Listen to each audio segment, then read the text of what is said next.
ಕಾಂಗ್ರೆಸ್ ಮುಖಂಡರು ಒಂದಷ್ಟು ಆರೋಪಗಳನ್ನು ಮಾಡಿದ್ರು. ನಿಮ್ಮ ಮಾಧ್ಯಮಗೋಷ್ಠಿಗೆ ಬಗ್ಗೆ ಏನು ಹೇಳ್ತೇನೆ? ನಾನು ಈ ಈರಣ್ಣ ಮತ್ತೆ ಬೆಂಗಳೂರಿ ವೆಂಕಟೇಶ್ ಮತ್ತೆ ಹಲವಾರು ನಾಯಕರು ಶ್ರೀನಿವಾಸವರೆಲ್ಲ ಪ್ರತಿದಾರಿಕೆ ಮಾಡಿರೋದನ್ನ ನಿಮ್ಮ ಇದರಲ್ಲಿ ನೋಡಿದೆ. ನಾನು ಈರಣ್ಣ ಜಿ ಮೌರ್ಯ ಅವರಿಗೆ ನಾನು ಕೆಲವು ಮಾತು ಕೇಳ್ತೀನಿ. ನೀವು ಹೇಳ್ತೀನಿ, ಅದ್ಯ ಮಂಜುನಾಥ್ ಅವರು ಅಧ್ಯಯನದ ಕೊರತೆ ಇದೆ ಅಂತ ಹೇಳ್ತೀರಾ, ಕೊರತೆ ಇದೆ ಅಂತ ಹೇಳ್ತೀರಾ. ನಮ್ಮ ಮಂಜಣ್ಣವರು ಮಾರ್ಸಂದ್ರ ಗ್ರಾಮದ ಅಂಬೇಡ್ಕರ್ ವಿದ್ಯಾಕೇಂದ್ರದಲ್ಲಿ ಮೊದಲು ಪ್ರೊಫೆಸರ್ ಆಗಿದ್ರು, ಮತ್ತೆ ಪತ್ರಿಕಾ ರಂಗದಲ್ಲಿದ್ದರು. ಅವರು ಸಾಹಿತಿಗಳಿಗೆ ಹಲವಾರು ಬುಕ್ ಬರೆದವ್ರೆ, ತುಂಬ ಪ್ರಶಸ್ತಿಗಳು ಬಂದಿದೆ. ಈ ನಡುವೆ ಬಡವರ ರಾಜ್ಕುಮಾರ್ ಅಂತ ಒಂದು ಪುಸ್ತಕ ಬರೆದು ಅವ್ರಿಗೆಲ್ಲ ಇದೆ. ಅವ್ರಿಗೆ ಡಾಕ್ಟರೇಟ್ ಪದವಿನೂ ಕೊಟ್ಟಿದ್ದಾರೆ. ಈರಣ್ಣ ಮೌರ್ಯ ಎಲ್ಲಿದ್ರು ಮುಂಚೆ ರಾಜ್ಯ ನಾಯಕರಾಗಿದ್ದರು. ರಾಜ್ಯ ನಾಯಕರಾಗಿ ಅಲ್ಲಿ ಏನೇನು ಕೆಲಸ ಮಾಡಿ ಅವ್ರನ್ನ ಪಕ್ಷದಿಂದ ಯಾಕೆ ಹೊರಗಿಟ್ರು, BSP ಪಕ್ಷದಿಂದ ಯಾಕೆ ಹೊರಗಿಟ್ರು, ಅವ್ರು ಮಾಡಿರೋ ಅನಾಚಾರಗಳು, ದಲಿತರಿಗೆ ಕೊಟ್ಟಿರೋ ತೊಂದರೆಗಳಿಂದನೇ ಅವ್ರು ರಾಜಕೀಯಟ್ಟಿದ್ರು. ರಾಜ್ಯ ನಾಯಕರಾಗಿದ್ದವರು ನೀವು ಈಗ BJPಗೆ ಬಂದು ಯಾವ ಸ್ಥಾನ ಇದೆ ನಿಮಗೆ? ಯಾವ ಸ್ಥಾನದಲ್ಲಿದ್ದೀರ ನೀವು?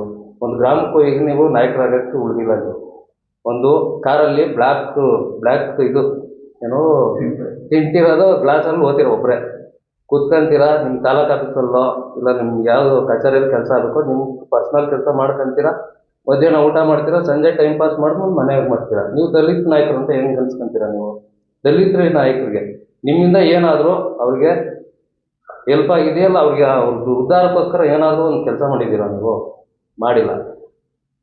ಮತ್ತೆ ಇನ್ನೊಂದು ಹೇಳ್ತೀನಿ, ನಮ್ಮ ಲಿಂಗನಹಳ್ಳಿ ವೆಂಕಟೇಶ್ ಅಣ್ಣವ್ರು ಹೇಳ್ತಿದ್ರು, ಲಕ್ಕಪ್ಪ ಅವ್ರ ಬಗ್ಗೆ ಹೇಳ್ತಿದ್ರು. ಲಕ್ಕಪ್ಪ ಅವ್ರು ಸತ್ತಾಗ BJP ಪಾರ್ಟಿಯಿಂದ ನಮ್ಮ ದಲಿತ ನಾಯಕರವ್ರಲ್ಲ, ಅವ್ರದ್ದೊಂದು ಶ್ರದ್ಧಾಂಜಲಿ ಸಭೆ ಮಾಡಲಿಲ್ಲ ಅವ್ರನ್ನ. ಇದೇ ನಾವು ಕಾಂಗ್ರೆಸ್ ಪಕ್ಷದಿಂದ ನಮ್ಮ ದಲಿತರ ನಾಯಕರೆಲ್ಲ ಸೇರ್ಕೊಂಡು ದೊಡ್ಡ ಶ್ರದ್ಧಾಂಜಲಿ ಸಭೆ ಮಾಡಿ ಅವ್ರಿಗೆ ಗೌರವ ಕೊಟ್ಟಿದ್ದೀವಿ ನಾವು. ನೀವು ಲಕ್ಕಪ್ಪ ಅವ್ರ ಬಗ್ಗೆ ಮಾತಾಡೋದು ನೈತಿಕತೆನೇ ಇಲ್ಲ. ಅವ್ರ ವಿರುದ್ಧನೇ ಎಲೆಕ್ಷನ್ ನಿಂತ ಅವ್ರನ್ನ ಸೋಲಿಸಿರುವಂಥ ಪಾರ್ಟಿ ನೀವು. ಅದು ಸೋಲೋದು ಯಾಕೆ ಸೋತರು ಅಂದರೆ, ಇದೇ ಕಾರ್ಲಾಪುರದಲ್ಲಿ ಚಿತ್ರದ ಜೋಡಿ ನಾಂತಿ ಜಾಗ ಕೊಡ್ತೀನಿ ಅಂತ ಹೇಳ್ಬಿಟ್ಟು ಊರು ಪೂರ್ತಿ ಮೆರವಣಿಗೆ ಮಾಡಿ ಅಲ್ಲಿ ಜನರಿಗೆ ಸುಳ್ಳು ಭರವಸೆ ಕೊಟ್ಬಿಟ್ಟು ಓಟ್ ಹಾಕ್ಸ್ಕೊಂಡು ನೀವು ಗೆದ್ದಿದ್ರಿ. ಇಲ್ಲಾಂದರೆ ಲಕ್ಕಪ್ಪನವರು ಗೆಲ್ತಿದ್ರು, ಮತ್ತು ನಮ್ಮ ಕನ್ನೂರು ತಾಲೂಕು ಪಂಚಾಯತಿಂದ ಗೆಲ್ತಿದ್ರು. ಇಂಥ ಎಲ್ಲ ಅವ್ರಿಗೆ ಬೆನ್ನುಚ್ಚೂರು ಹಾಕಿ ನೀವು ಮೋಸ ಮಾಡ್ಕೊಂಡು ಬಂದಿರೋವಂಥವ್ರು. ಮತ್ತು ನಮ್ಮ ಮುಂದಾಸಪ್ಪನವರು ಅವ್ರು ಹೇಳ್ತಾರೆ, ನಮ್ಮವರು ಹಿಂದಿಂದ ನಮ್ಮ ಕಾಂಗ್ರೆಸ್ ನಾಯಕರು ಮುಂದಾಸಪ್ಪನವರು ಎಲೆಕ್ಷನ್ ನಿಲ್ಬೇಕಾದ್ರೆ ಮಾರ್ಸಂದ್ರ ಗ್ರಾಮದೇ ಒಬ್ಬ ಕ್ಯಾಂಡಿಡೇಟ್ ಮಂಜುನಾಥ್ ಅಂತ, ಇವರು ಮಾರ್ಸಂದ್ರದಿಂದ ಕ್ಯಾಂಡಿಡೇಟ್ ಆಗಿದ್ರು. ಇವ್ರಿಗೂ ಏನು ಅಷ್ಟು ಸುಲಭವಾಗಿ ಸೀಟ್ ಕೊಡ್ಬೇಕು, ಇವ್ರಿಗೂ ಸ್ವಲ್ಪ ಇದಿತ್ತು. ಅವತ್ತು ಜಾಫರ್ ಶರೀಫ್ ಅವರು ಸೀಟ್ ಕೊಟ್ಟರು. ನಾವು ಹಗಲು ರಾತ್ರಿ ದುಡ್ದುಬಿಟ್ಟೇನೆ ಕಾಂಗ್ರೆಸ್ಸಲ್ಲಿ ಅವ್ರು ಗೆಲ್ಸ್ಕೊಂಡು ಸದಸ್ಯರನ್ನು ಮಾಡಿ ತಾಲೂಕ್ ಪಂಚಾಯತ್ ಅಧ್ಯಕ್ಷರನ್ನು ಮಾಡಿ ಅವ್ರನ್ನ ಕಾಂಗ್ರೆಸ್ ಪಕ್ಷ ನಾಯಕರಾಗಿ ಮಾಡಿರೋರು. ಏನು ಅವರು ಸಡನ್ನಾಗಿ ಏನು ಬೆಳೆದಿಲ್ಲ. ಈಗ BJPಗೆ ಹೋಗಿ ನಾವು ನಾಯಕರಾಗಿಲ್ಲ, ಕಾಂಗ್ರೆಸ್ಸಿಂದನೇ ನಾಯಕರಾಗಿರೋದು. ಮತ್ತು ಇವ್ರು ನಮ್ಮ ಚಕ್ನಹಳ್ಳಿ ವೆಂಕಟೇಶ್ ಅವರು ಅಷ್ಟೇ. ಚಕ್ನಹಳ್ಳಿ ವೆಂಕಟೇಶ್ ಅವರು ಜಿಲ್ಲಾ ಪಂಚಾಯತಿಗೆ ಸೀಟ್ ತಂದು ಕಾಂಗ್ರೆಸ್ ಪಕ್ಷದಿಂದ ಸಹಾಯದಿಂದನೇ ಅವರು ಜಿಲ್ಲಾ ಪಂಚಾಯತಿ ಸದಸ್ಯರಾಗಿ ಅಧ್ಯಕ್ಷರಾಗಿ ಅವರು ಹೋಗಿರೋದು. ಅವರು ಇಲ್ಲಿಂದನೇ ನಾಯಕರಾಗಿ ಹೋಗಿರೋದು. ಈಗ ನಮ್ಮ ಪಿಳ್ಳಿ ಹೇಳ್ತಾನೆ, ನನಗಲ್ಲಿ ಸೀಟ್ ಕೊಟ್ಟಿಲ್ಲ, ಅದು ಮಾಡಿಲ್ಲ, ಇದು ಮಾಡಿಲ್ಲ ಅಂತ. ಅವ್ನಿಗೆ ಸೀಟ್ ಕೊಡಬೇಕಂದ್ರೆ ಅವನಿನ್ನ ಹೊಸ್ದಾಗಿ ಮಧ್ಯಾಹ್ನ ಅವ್ರ ಮಿಸ್ಸಸ್ದು ವೋಟ್ ಲಿಸ್ಟೇ ಇರಲಿಲ್ಲ.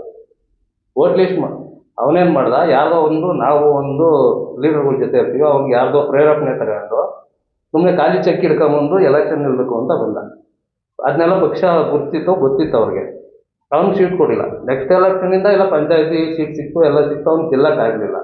ಇನ್ನೊಂದು ವಿಷಯ ಏನಂದರೆ, ಮುಖ್ಯ ಪಾರ್ಟಿ ಬಿಟ್ಟು ಹೋಗೋಕ್ಕೆ ಕಾರಣ, ಮಾರ್ಸಂದ್ರ ಗ್ರಾಮದಲ್ಲಿ ಕಡ್ತನಮಲೆ ಸರ್ವೆ ನಂಬರ್ 42, ಅದರಲ್ಲಿ 1 ಎಕರೆ 6 ಗುಂಟೆ ಸರ್ಕಾರಿ ಸ್ಕೂಲ್ ಜಾಗ, ಅದರಲ್ಲಿ 37 ಗುಂಟೆ ಸರ್ಕಾರಿ ಸ್ಕೂಲ್ ಇದೆ. ಈಗ ಅದರಲ್ಲಿ ಈಗ ರೈತರ ಭವನ ಛತ್ರಕ್ಕೂ ಒಂದು 6 ಗುಂಟೆ ಬಿಡಿಸ್ಕೊಂಡವ್ರೆ. ಅದು ದೌರ್ಜನ್ಯದಿಂದನೇ ಆಗಿರೋದು, ಸರ್ಕಾರಿ ಮಕ್ಕಳೋದಂಥ ಜಾಗ.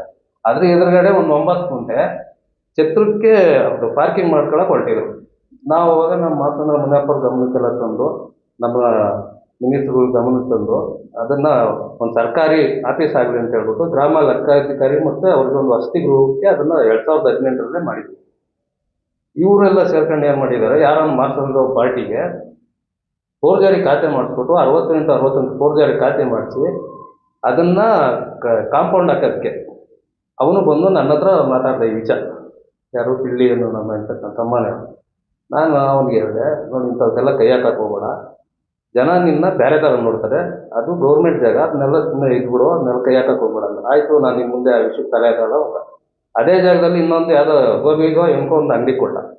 ಅಲ್ಲಿ ನಮ್ಮ ಮಾರ್ಸಂದ್ರ ಸದಸ್ಯರೆಲ್ಲ ಸೇರಿ ಪಂಚಾಯತಿ ಕಂಪ್ಲೇಂಟ್ ಮಾಡಿ ಅವ್ನಿಗೆ ಇಕ್ಬಾರ್ದು ಅಂತೇಳಿ ವಾರ್ನ್ ಮಾಡಿ ಕಳಿಸಿದ ಮೇಲೆ ಇವನು ಅದೇ ಪಾರ್ಟಿ ಜೊತೆ ಹೋಗಿ ಶಾಸಕರ ಹತ್ರ ಹೋಗಿ ಮಾತಾಡಿ ಆ ಜಾಗನ ಹೊಡೆಯೋಕ್ಕೋಸ್ಕರ ಸುಮಾರು 25 ಕೋಟಿ ಬಾಳ್ತದೆ ಇವತ್ತು ಜಾಗ. ಆ ಜಾಗನ ಕಬಳಿಸೋಕ್ಕೋಸ್ಕರ ಹೋಗಿರೋದು. ಇಲ್ಲಿ ಬಂದು ಕಾಂಗ್ರೆಸ್ಸಿಗೆ ನಂಗೆ ಅವಕಾಶ ಕೊಡಲಿಲ್ಲ, ಮತ್ತೆ ನಾನು ಕೀಳಾಗಿ ನೋಡ್ಕೊಂಡು ಯಾರು ಲೀಡ್ರು ಮಾತಾಡಿಲ್ಲ, ಯಾರು ನನ್ನ ಹತ್ರ ಬಂದು ಕೇಳಲಿಲ್ಲ ಅಂತ. ನಾವು ಯಾವುದೇ ಈ ಪಕ್ಷದಲ್ಲಿದ್ದೆ ಅವನು ಪಕ್ಷದ್ರೋಹ. ಯಾವುದೇ ಸಭೆಗಾಗಲಿ ಬಂದಿಲ್ಲ ಅವನು, ಯಾರು ಸಭೆ ಕರೆದ್ರೂ ಬರ್ತಿರ್ಲಿಲ್ಲ.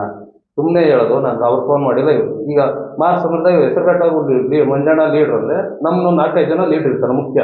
ನೀವು ಹೇಳ್ರಪ್ಪ ಒಂದು ಇಂತಿಂಥವ್ರಿಗೆ ಹೇಳ್ರಿ, ಇಂಥದ್ದು ಕರಿ ಅಂದಾಗ ನಾವು ಹೇಳಿರ್ತೀವಿ, ಅವರೇ ಫೋನ್ ಮಾಡಬೇಕು. ಅಂದರೆ ಅವ್ರ ಪಕ್ಷದಾಗ ಇರೋಕ್ಕೆ ಇಷ್ಟ ಇಲ್ಲ, ಯಾರೋ ಒಬ್ಬರ ಮೇಲೆ ದೂರ ಹೇಳೋದು. ಈಗ ಹೋಗಿರೋದು ಅದೇ ವಿಷಯಕ್ಕೆ. ಅದಾಯ್ತಾ? ಮತ್ತೆ ನಮ್ಮ ಈರಣ್ಣವ್ರದ್ದು ಹೇಳ್ತೀನಿ. ಈರಣ್ಣವ್ರು ಮುಖ್ಯವಾಗಿ ಹೇಳ್ಬೇಕು, ಪಕ್ಷದಿಂದ ಅವ್ರು ಯಾಕೆ ಆಚೆ ಬಂದರು, ಅಲ್ಲಿ ಏನು ನಡೀತು ಬಹಿರಂಗವಾಗಿ ಅವ್ರು ಹೇಳಬೇಕು. ನಾವು ಅವ್ರನ್ನ ಡಿಬೇಟ್ ಕರಿತೀವಿ. ಇವತ್ತು ಬಂದು ಅಂಬೇಡ್ಕರ್ ಬಗ್ಗೆ, ಬುದ್ಧನ ಬಗ್ಗೆ, ಬಸವನ ಬಗ್ಗೆ ಮಾತಾಡೋದಲ್ಲ. ಅವ್ರದ್ದು ಮಾತುಗೂ ಅವ್ರ ನಡವಳಿಕೆಗೂ ತುಂಬ ವ್ಯತ್ಯಾಸ ಇದೆ. ನಾನು ಸಮಾಜದಾಗೆ ಒಳ್ಳೆಯನು ಅಂತ ತೋರಿಸ್ಕೊಳ್ಳೋದು, ಮನಸ್ಸಿನಲ್ಲಿ ಬೇರೆ ಥರ ಮಾಡೋದು, ದಲಿತರ ಜಮೀನು ಕಾಂಪೌಂಡ್ ಹಾಕಿ ಅದರಲ್ಲಿ ಅಣ್ಣ ತಮ್ಮಂದಿರ ಭಾಗ ತಗೊಳ್ಳೋದು, ಸೈಟ್ಗಳು ಕಾಂಪೌಂಡ್ ಹಾಕೋದು, ಅದರಲ್ಲಿ ಅಣ್ಣ ತಮ್ಮಂದಿರ ಭಾಗ ತಗೊಳ್ಳೋದು, ಇದೆಲ್ಲ ಇದು ದಲಿತರನ್ನ ಮೋಸ ಮಾಡಿ ದಲಿತರ ದುಡ್ಡಿಂದ ಬದುಕಿದ್ರು. ಬಿಳೆ ಪ್ಯಾಂಟು ಬಿಳೆ ಶರ್ಟ್ ಹಾಕಿದ್ರೆ ಎಲ್ಲ ಸಮಾಜವಾಗಿ. ಆದ್ದರಿಂದ ಈರಣ್ಣ ಇನ್ನು ಮುಂದೆ ನಮ್ಮ ಬ್ಲಾಕ್ ಪ್ರೆಸಿಡೆಂಟ್ ಅದ್ದೇ ಮಂಜಣ್ಣ ಅವ್ರ ಬಗ್ಗೆ ಏನು ತಿರುಚಿ ಮಾತಾಡಬಾರ್ದು. ನಾವು ಎಚ್ಚರಿಕೆ ಕೊಡ್ತಿದ್ದೀವಿ. ನೇರವಾಗಿ ಇದ್ರೆ ಡಿಬೇಟ್ಗೆ ಬನ್ನಿ, ಮಾತಾಡೋಣ, ನೇರವಾಗಿ ಚರ್ಚೆ ಮಾಡೋಣ.